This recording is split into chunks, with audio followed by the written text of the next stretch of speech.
The President of Argentina, Mexico, Colombia, and Bolivia expressed their support for Vice President Christina Fernandez in view of the judicial prosecution against her. The government of Iran evaluates the response of the U.S. to its proposal on a nuclear agreement. Fighting erupted between government forces and Tigray guerrilla in northern Ethiopia on Wednesday. They shattered a 5-month truce and delaying a blow to peace efforts. Hello, welcome to From the South. I'm Ana Marrera from the teleSUR headquarters in Caracas, Venezuela. We begin with the news. Stay with us.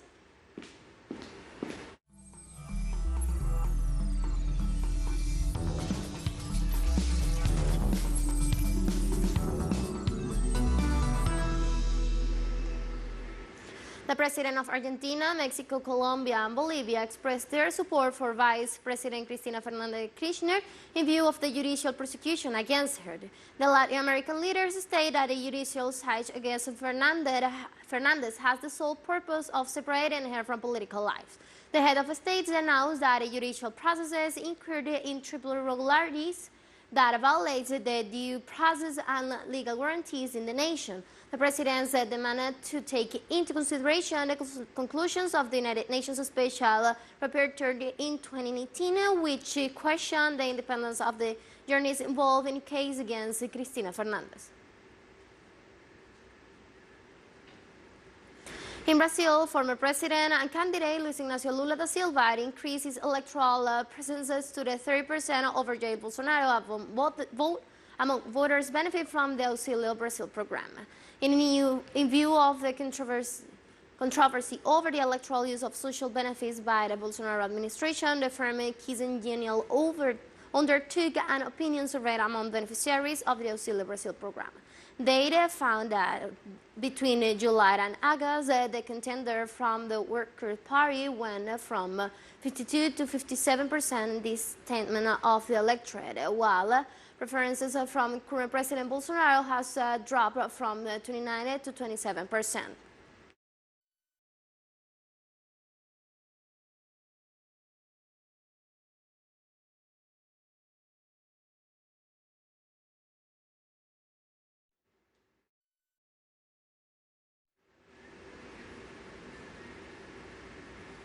Bolivia's President Luis Arce called for mobilization in defense of democracy and various destabilizing threats from right-wing sectors.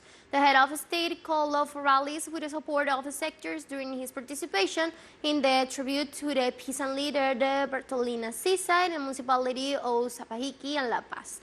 The president announced stabilizing efforts of right-wing sectors that participate in the coup against President Evo Morales in November 2019. President Arce said that the right-wing is permanently trying to generate conflict and destabilization, the most recent actions being the postponement of the population and housing census for mid-2024. In Chile, the Mapuche's spokesman for the Arauco coordinator, the Maleico Hector Laitul, was arrested in the city of Cañete in the south of the country only 2 days before the referendum for the new constitution.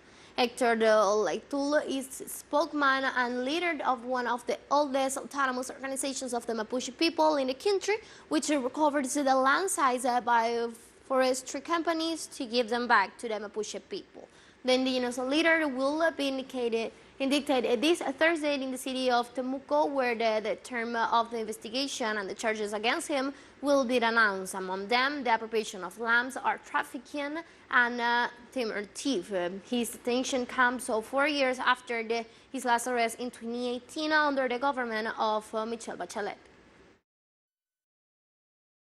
The Mercosur detectives from the investigative police carried out the arrest warrant against Hector Laitul. He is in custody. The situation occurred without any complexity. We are waiting for the detention control to be carried out in the city of Temuco. This is in relation to an investigation that was conducted as a result of an accusation made by the Chilean government. By the state security, the detention took place in the city of Cañete at around 1:40 p.m. 40 hours. The president of Colombia and head of government of Spain announced discussed climate change, trade, and the peace process in Latin American nation.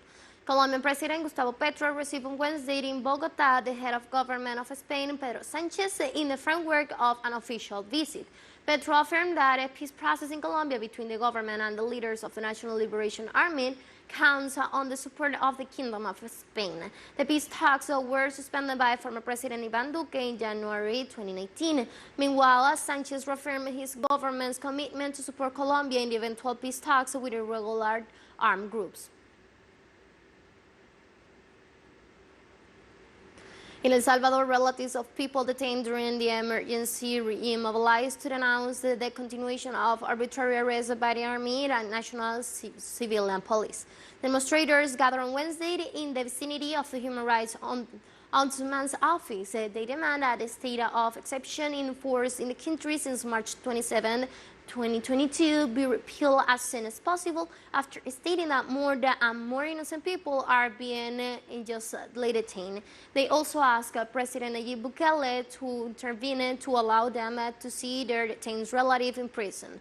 The state of emergencies has received a total of 5 executions since its entry into force, despite the questioning of civil society organizations, human rights organizations, and international organizations, which consider that the measures lands the country to totalitarian and dictatorial regime. All these documents that we are going to deliver right now are all from people who have no links with gangs. They're only papers of innocent people and police clearances. All the people are harassing us because they say that we are relatives of gang members. That is not acceptable. That is the response of the people. That is why we are here in this Attorney General's office, because it is our duty to demand that Polonio Tobar pronounce himself, and that is the time for him to watch over so many violations committed arbitrarily by this government against the most humble families. We'll take a short break now. Join us again after this.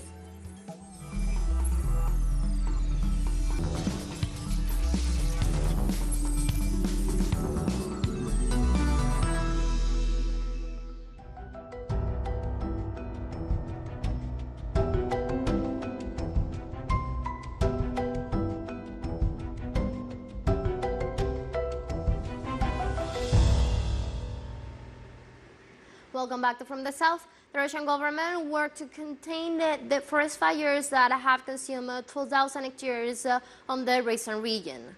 Regional authorities report that more than 9,500 firefighters and rescue workers have been sent to fight fires, as well as 8 airplanes and 7 helicopters.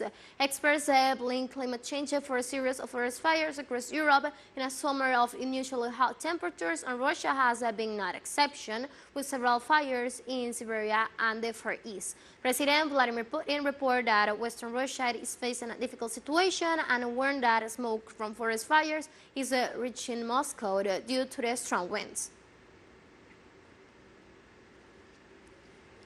The European Commission said in a statement that the continent is experiencing a worst drought in 500 years. Almost a two-thirds of the bloc is on alert due to prolonged heat waves. According to the latest report from the European Drought Observatory, 47% of the region is suffering from soil moisture deficit. Summer harvests have declined, and corn productions will be 16% lower than the average in the past 5 days. In addition, the lack of rainfall has negatively affected river navigations, electricity productions, and has increased the incidence of fires, which has caused the loss of thousands of hectares of lands throughout the continent.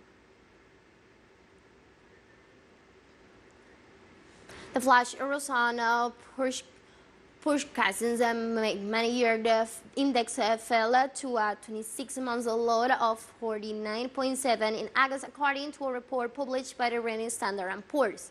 According to the report, high inflation is one of the reasons behind such a decline.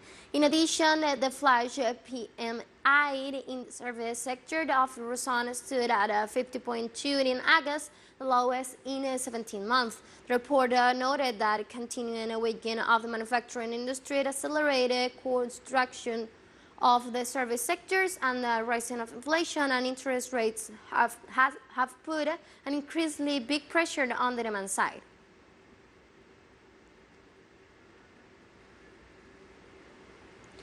Workers at the United Kingdom main cargo port are on strike for the fourth day, demanding wage updates to compensate for inflation.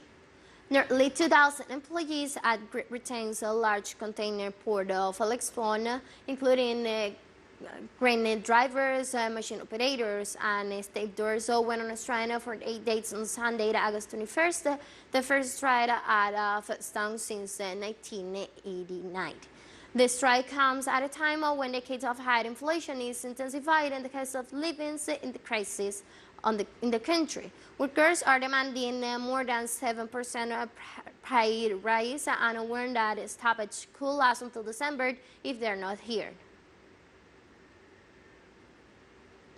The government of Iran evaluates the response of the U.S. to its proposal to a nuclear agreement. The spokesman of the Iranian Foreign Minister, Nasser Kanani, also informed that Washington's response reached the Islamic Republic through the Foreign Policy Coordinator of the European Union, Josep Borrell. It was also announced that the process to closely examine the position of the U.S. has begun, and this regard, Tehran will give a response with the mediation of the coordinator of the European Union. That 2015 nuclear agreement, which delimited the Iranian nuclear program in exchange for the lifting of sanctions, was abandoned in 2018 by the U.S. President Donald Trump. Israeli occupation forces raid several Palestinian corps areas in villages of the Jordan Valley and Nablus. Groups of farmers and social activists announced Israeli troops with the use of excavators and bulldozers destroyed about 120 square meters of crops and cattle abandoning areas in the city of Huara, south of Nablus. The Tel Aviv regime forces demolished several residential structures and barns in the Wadi al-Mahar area in the center of the Jordan Valley under the pretext that they were built without a permit. Organizations warn that such actions by Israeli troops are carried out on a daily basis with an aim of continuing the illegal expulsion of Palestinian citizens from their territories. And we have more news coming up after this financial break, so don't go away.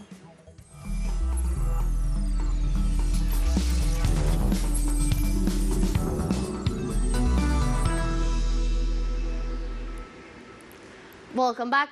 Fighting broke out between government forces and Tigray guerrilla in northern Ethiopia on Wednesday, breaking a 5-month truce and laying a blow to peace efforts. News of new offensives was followed by the Ethiopian Air Forces announced that it had shot down a plane carrying arms for the Tigray People's Liberation Front. The government of Prime Minister Abiy Ahmed and the rebels have accused each other of undermining efforts to peacefully resolve the brutal 21-month-old war in Africa's second most populous nation and have traded blame over who's responsible for returning to combat. Authorities and international organizations demand that both sides immediately resume peace talks and ceasefire to resolve the conflict once and for all, and in a region that is facing acute crisis of hunger and extreme poverty.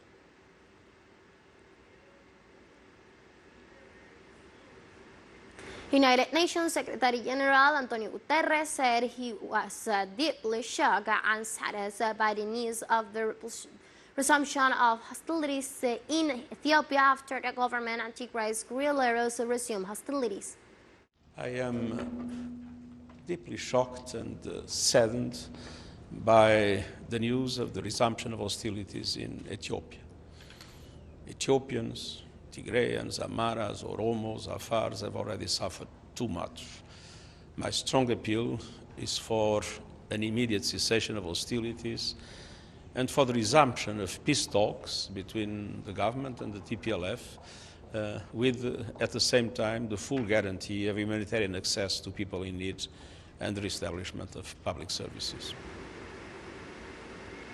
United Nations spokesperson Stephen Dujarric said Ethiopia is facing its worst drought in the past 40 years, with 17 million people now targeted for assistance as worsening levels of malnutrition are reported.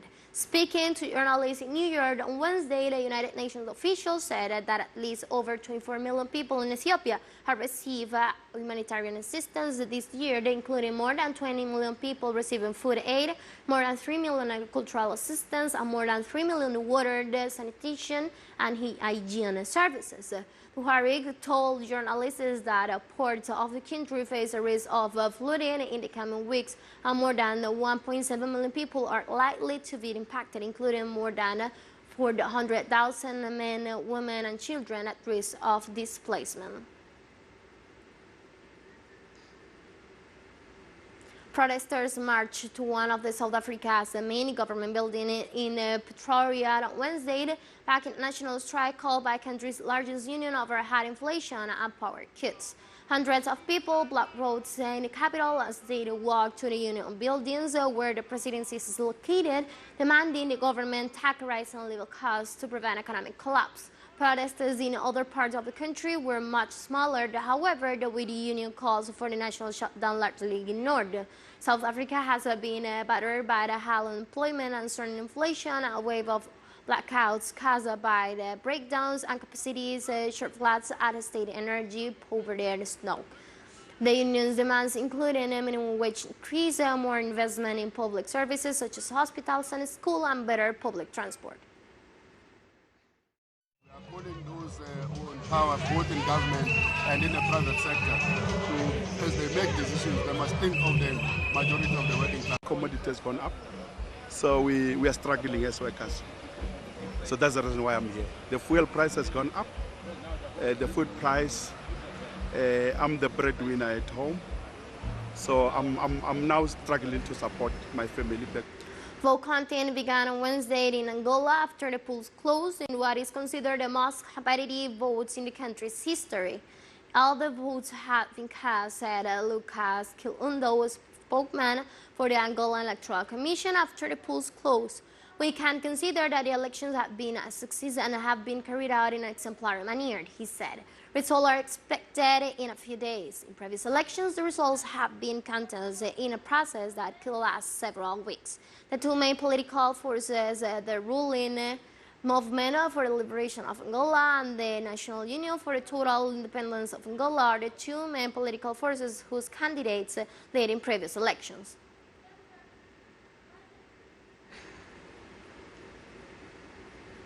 Authorities in Burkina Faso opened on Wednesday the first pharmaceutical production plant specializing in generic drugs.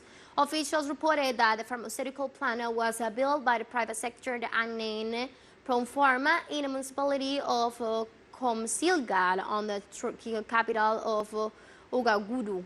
The new plant was certified by an independent Spanish agency and will start producing a series of medicines, including paracetamol, as well as a kit of oral rehydration salts and zinc, among other drugs. Authorities also stated that the plan will ensure that medicines will be able to the population at a lower cost.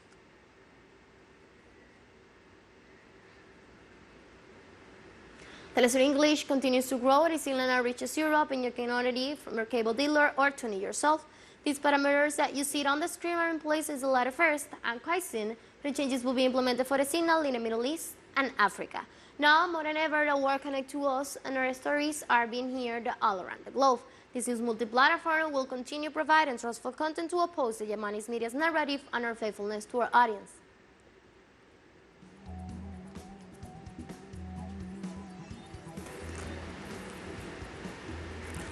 However, we have come to the end of this news brief, but you can find this and many other stories on our website at telesurenglish.net. You can also join us on our socials. We're on Facebook, Twitter, and on Instagram as well. And now you can also follow us on our TikTok account at teleSUR English, in which you will be able to see news in different formats, news updates, and more. For teleSUR English and from the South, I'm Ana Marrero, and thank you for watching.